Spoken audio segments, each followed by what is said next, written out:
Assalamualaikum warahmatullahi wabarakatuh. Selamat datang di channel Gria Demit. Terima kasih sudah klik video ini. Di video kali ini aku akan menceritakan kisah horor part 2 yang berjudul Tersesat ke Alam Gaib Alas Roban. Bagaimana kisah selengkapnya? Yuk simak video ini hingga akhir. Namun sebelumnya support channel ini dengan like, komen, dan subscribe channel ini agar bisa berkembang dan aku bisa semangat membuat video untuk kalian semua.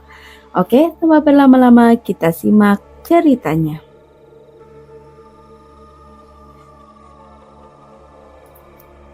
Di tengah keheningan itu terdengar suara samar dari luar mobil. Suara yang semakin lama semakin jelas, seperti langkah kaki yang mendekat. Langkah itu pelan namun sangat nyata, seperti seseorang sedang berjalan dengan tenang menuju mereka. Mereka semua terdiam, menahan nafas, mendengarkan langkah-langkah itu yang kini terdengar jelas di luar jendela. "Siapa itu?" bisik Yuni ketakutan. Namun, tak ada yang berani melihat keluar. Langkah kaki itu semakin dekat, hingga akhirnya berhenti tepat di sebelah mobil mereka. Semua terdiam, bahkan tidak berani bergerak. Masing-masing dari mereka berharap itu hanyalah ilusi atau mimpi buruk yang akan segera berakhir. Setelah beberapa detik hening yang terasa seperti berjam-jam, terdengar ketukan di jendela mobil. Pelan namun keras. Cinta hampir berteriak, menutup mulutnya untuk menahan suara ketakutannya. Ketukan itu disusul oleh suara berbisik dari luar mobil. Bisikan itu terdengar seperti suara perempuan, lembut namun menyeramkan seperti datang dari dunia lain. "Apa kalian tersesat?" bisik suara itu. Mereka saling bertatapan, tak ada yang sanggup menjawab. Bisikan itu terdengar lagi. Kali ini lebih dekat, lebih jelas. "Kalian gak akan bisa keluar." Yuni yang sudah tidak bisa menahan ketakutannya segera berdoa, diikuti yang lainnya. Mereka semua mulai berdoa dengan suara bergetar, berharap ada kekuatan yang bisa membantu mereka keluar dari kegelapan ini. Tapi saat mereka memejamkan mata dan berdoa, mereka merasa seolah sesuatu sedang mengelilingi mereka. Seperti ada banyak makhluk tak kasat mata yang mengawasi mereka dari segala arah. Ketika Ardi akhirnya memberanikan diri membuka matanya, kabut di luar jendela tiba-tiba menipis, memperlihatkan jalan bercabang tadi yang kini tampak sedikit berbeda.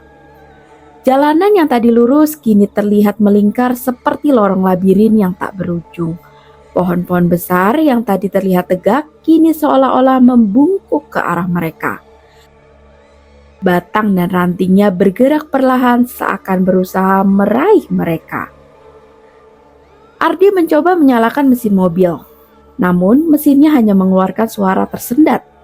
Ketakutan mereka mencapai puncaknya, namun tak ada lagi yang bisa dilakukan selain berharap dan berdoa, menanti keajaiban yang akan membawa mereka kembali ke dunia nyata.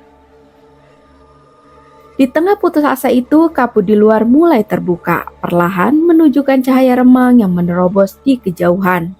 Dengan gemetar, Ardi mencoba menyalakan mesin sekali lagi, dan kali ini mobil berhasil menyala. Tanpa pikir panjang, ia segera menginjak gas, berharap cahaya itu adalah jalan keluar. Saat mereka mendekati cahaya itu, mereka melihat sesuatu yang membuat mereka terdiam. Cahaya itu bukanlah jalan keluar, melainkan sebuah gerbang batu besar yang terlihat sangat tua. Dihiasi ukiran aneh yang tampak kuno dan misterius. Di balik gerbang itu, terlihat kegelapan yang lebih pekat dari sebelumnya, seolah-olah mengundang mereka untuk masuk lebih jauh ke dalam kegelapan yang tak berujung. Mereka semua saling berpandangan, tak ada yang tahu apa yang harus dilakukan. Mereka sadar bahwa tempat ini bukanlah dunia nyata. Setelah beberapa saat mencoba menenangkan diri, mereka memutuskan untuk turun dari mobil. Hati mereka dipenuhi ketakutan, tetapi rasa putus asa untuk menemukan jalan keluar lebih kuat. Perlahan-lahan mereka keluar dari mobil dan menatap sekeliling. Udara semakin dingin, bahkan nafas mereka bisa terlihat dalam kepulan kabut putih yang membeku. Namun, tak jauh dari tempat mereka berdiri, terlihat bayangan sebuah desa kecil. Cahaya temaram dari beberapa lampu minyak yang tergantung di depan rumah-rumah kayu yang usang terlihat samar-samar. Desa itu tampak sangat kuno, seolah-olah berasal dari masa yang sudah sangat lama. Sinta dan Yuni saling menatap ragu-ragu. Ini desa apa sih? Kok bisa ada desa di sini? Tanya Yuni, suaranya nyaris berbisik. Aku juga nggak tahu, tapi mungkin kita bisa tanya orang di sana untuk petunjuk jalan keluar. Ardi menjawab dengan hati-hati, meski di dalam hatinya ada keraguan yang besar. Mereka mulai melangkah pelan menuju desa tersebut. Di depan rumah-rumah yang tampak usang itu, beberapa penduduk terlihat berdiri. Orang-orang itu bergerak lambat, bahkan kaku, seperti boneka yang hampir rusak. Wajah mereka pucat tanpa ekspresi. Kulit mereka terlihat seakan-akan tak pernah terkena cahaya matahari, dan mata mereka kosong, hampa, menatap ke depan tanpa tujuan. Saat mereka semakin dekat, seorang pria tua muncul dari balik rumah. Pria itu berjalan mendekat dengan langkah kaku. Wajahnya kurus, kulitnya keriput, dan bibirnya membentuk senyum aneh yang tidak wajar. Meskipun wajahnya tersenyum, mata pria tua itu terlihat dingin dan menakutkan. Anak-anak, kalian tidak seharusnya di sini. Fisiknya dengan nada serak yang membuat bulu kuduk mereka berdiri. Pergilah sebelum penghuni asli datang. Penghuni asli? Maksudnya apa, Pak? Tanya Budi dengan suara bergetar meskipun sejujurnya dia takut mendengar jawabannya. Namun sebelum pria tua itu menjawab, tubuhnya tiba-tiba menghilang begitu saja. Seakan ia hanya bayangan yang tertiup angin. Mereka semua terdiam, saling memandang dengan wajah pucat pasi. Peringatan pria tua itu membuat mereka merasa semakin tidak aman. Ayo, kita harus pergi sekarang, seru Sinta panik, memegang tangan Yuni erat-erat. Namun di saat itulah mereka mulai mendengar suara langkah berat, seolah-olah ada seseorang atau sesuatu yang besar berjalan mendekat. Langkah itu terdengar seperti gemuruh, menggetarkan tanah di bawah kaki mereka. Masing-masing dari mereka merasakan jantungnya berdegup kencang, perasaan takut yang luar biasa mulai menyelimuti. Mereka menoleh ke arah sumber suara itu, dan terlihatlah sosok tinggi besar berdiri di ujung desa. Sosok itu lebih tinggi dari pohon-pohon di sekitarnya. Tubuhnya besar, kekar, dan berwarna hitam legam. Matanya merah menyala di tengah kegelapan, menatap mereka dengan pandangan yang dingin dan mengancam. Sosok itu tampak seperti makhluk dari mimpi buruk, dengan tangan besar yang menggantung di samping tubuhnya. Tanpa pikir panjang, mereka segera berlari ke arah hutan, mencoba menjauh dari makhluk besar itu. Dalam kepanikan, mereka tak memperhatikan arah, hanya fokus pada satu hal, yaitu menjauh sejauh mungkin dari desa menyeramkan itu dan sosok menakutkan yang mengikutinya. Mereka berlari sekuat tenaga, tetapi langkah-langkah berat makhluk itu terus terdengar, semakin mendekat, menggema di antara pepohonan. Sinta, jangan sampai jauh-jauh! Namun suara panik dan berat nafas membuat kata-katanya tak terdengar jelas. Tanpa disadari, mereka mulai terpisah satu sama lain. Yuni terus berlari, nafasnya terengah-engah dan dadanya terasa sesak. Sesekali ia menoleh ke arah belakang, memastikan makhluk itu tidak mengikutinya. Namun saat menoleh lagi ke depan, ia mendapati dirinya sendirian di tengah hutan yang semakin gelap. Ranting-ranting pohon terasa seperti mencengkram dan mencakar tubuhnya saat ia terus berlari, mencoba mencari teman-temannya. Sementara itu, Budi terhenti di sebuah celah batu besar yang aneh. Di tengah kepanikan, ia mencoba mencari jalan lain, tapi kegelapan di sekelilingnya membuatnya tak bisa melihat apapun. Tiba-tiba, ia merasa ada sesuatu yang menyentuh pundaknya. Ketika ia menoleh, tak ada siapapun. Namun, hawa dingin yang menusuk mulai menyelimuti tubuhnya. Siapapun tolong, bisiknya lirih, tapi suara itu lenyap di antara pepohonan. Ardi yang berusaha menemukan jalan keluar juga terjebak dalam kepanikan. Ia mencoba mencari arah dari suara langkah yang terdengar semakin keras. Namun, semakin ia berlari, semakin jauh ia merasa terperosok ke dalam kegelapan yang tak berujung. Udara di sekelilingnya semakin tebal, seakan-akan menjeratnya. Di sisi lain, Sinta yang awalnya bersama Yuni kini kehilangan jejak temannya.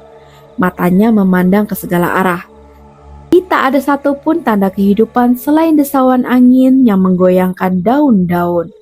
Perasaan panik semakin menguasai dirinya, hingga tiba-tiba ia melihat sosok anak kecil berwajah pucat berdiri di bawah sebatang pohon besar. Anak kecil itu menatapnya dengan mata hampa dan senyum tipis yang menyeramkan. Tolong bantu aku keluar dari sini, bisik Sinta dengan suara serak. Namun anak itu hanya tersenyum lalu menghilang dalam sekejap, meninggalkan jejak kaki kecil yang segera memudar di atas tanah.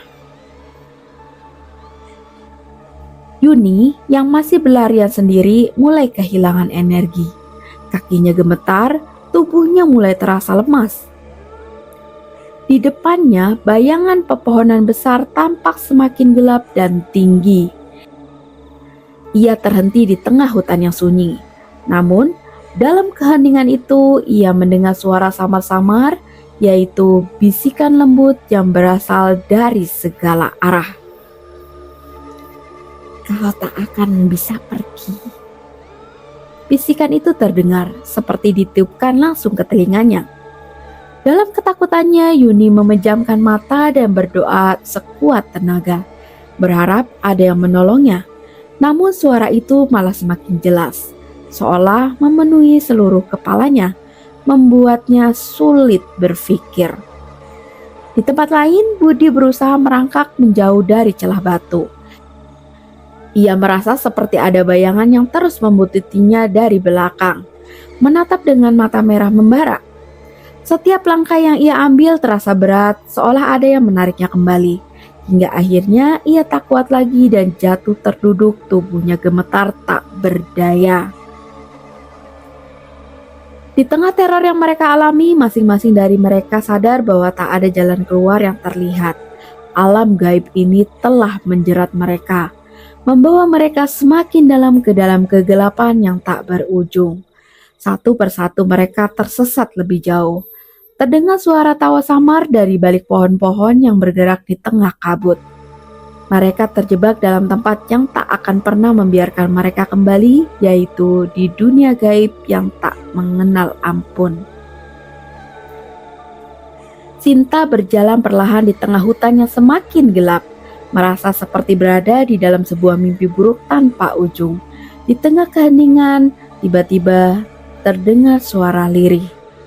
Suara tangisan seorang anak kecil yang terdengar jelas memanggil namanya.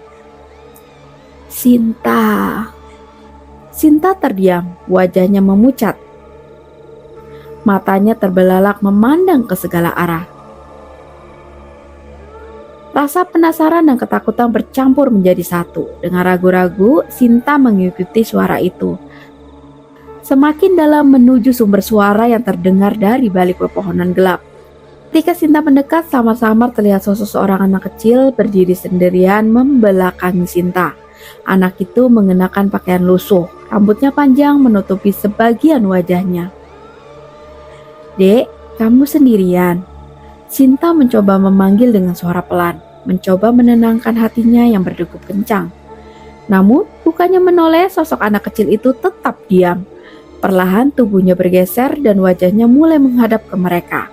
Wajahnya sangat pucat, matanya kosong tanpa cahaya. Dan saat itu juga anak kecil itu mulai tertawa pelan. tawa yang terdengar asing dan menyeramkan. Sinta menahan nafas, tidak sanggup bergerak, namun saat ini ia ingin melangkah mundur. Sosok itu perlahan berubah wujud di depan matanya. Tubuhnya menghitam, wajahnya memudar menjadi bayangan kosong dan perlahan membentuk bayangan hitam dengan mata merah menyala. Sosok hitam itu berdiri diam, hanya menatap Sinta dengan tatapan dingin. Tanpa pikir panjang, Sinta segera berlari menjauh, tak lagi memikirkan kemana arah jalan keluar. Hutan ini seperti hidup, mengawasi setiap gerakan mereka dengan tatapan yang tak terlihat. Masing-masing dari mereka mulai merasa seolah-olah hutan ini menertawakan kepanikan dan ketakutan mereka. Setelah berjam-jam tersesat, lelah dan diliputi ketakutan, Budi, Sinta, Ardi, dan Yuni akhirnya menemukan satu sama lain di tepi sebuah sungai kecil yang berkelok dan berair keruh. Malam semakin larut dan dingin yang menusuk sampai ke tulang membuat mereka menggigil. Perasaan lega tak kunjung datang. Keheningan di sekitar mereka terasa janggal, dan desairan air sungai malah menambah suasana mencekam.